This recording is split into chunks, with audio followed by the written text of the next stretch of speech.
1929, Essex, England. On a damp grey afternoon, Reverend Lionel Foyster and his wife Marianne arrived at their new home, Borley Rectory.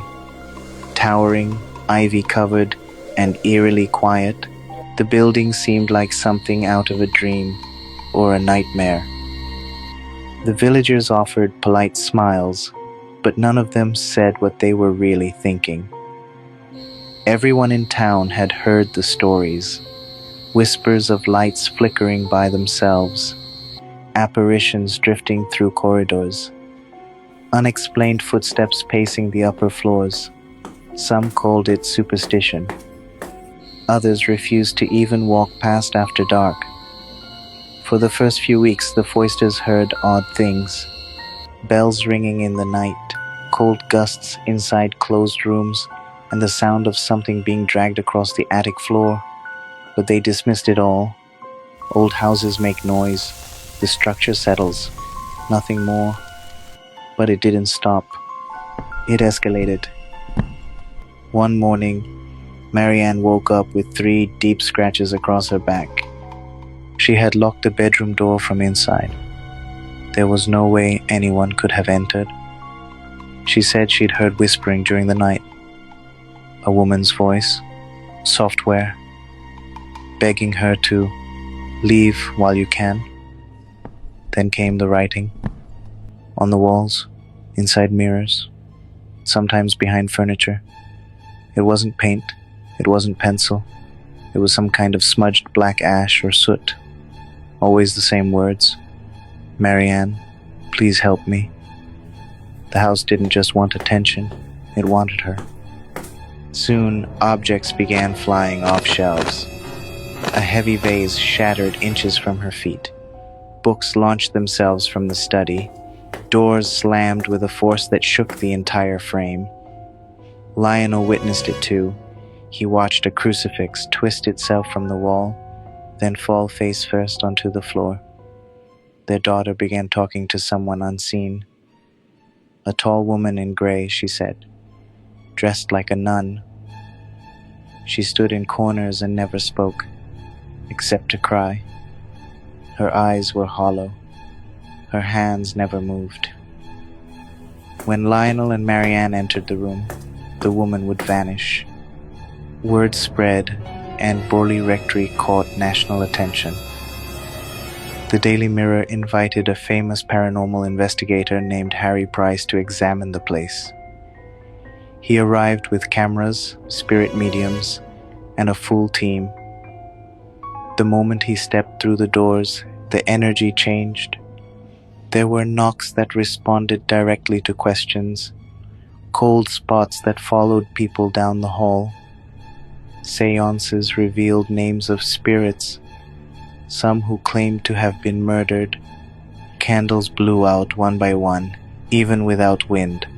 One medium collapsed after seeing what she described as a woman buried in stone. As weeks passed, more stories unfolded. A black-cloaked man was seen walking into the cellar, only for no one to be found inside. Guests reported being held down in bed, paralyzed.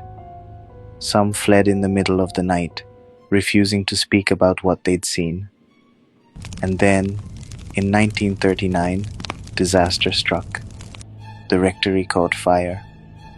Some said it was lightning. Others swore they saw a figure standing in the flames, white, glowing, unmoving. Her face was blank, her mouth open in a silent scream. After the fire, the building was finally torn down. But that didn't end it. Reports of hauntings continued. People who walked the grounds saw flickering lights. Some heard distant bells. Others claimed to see the same gray figure watching from the tree line. Years later, researchers uncovered a chilling history. Long before Borley Rectory stood there, the site was home to a 13th century monastery. Records revealed that a monk had fallen in love with a nun from a nearby convent.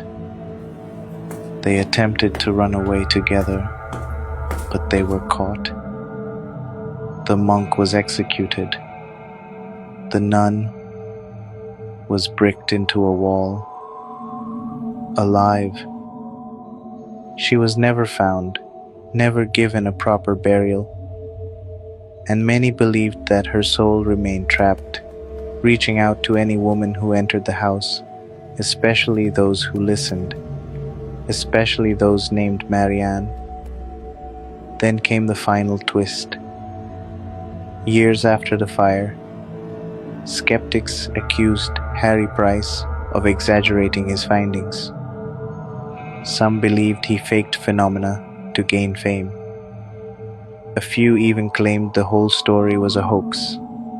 But the people who lived there, those who woke up with scratches, who saw the writing, who heard the voices, they never changed their story. Even after Price died, even after the rectory was gone, the sightings never stopped. Borley Rectory is no longer standing. The bricks are gone. The roof collapsed decades ago. But if you visit the field where it once stood, on a quiet, misty evening, some say you'll feel the air change. Some say you'll hear her crying. And if you look long enough into the fog, you might not be alone.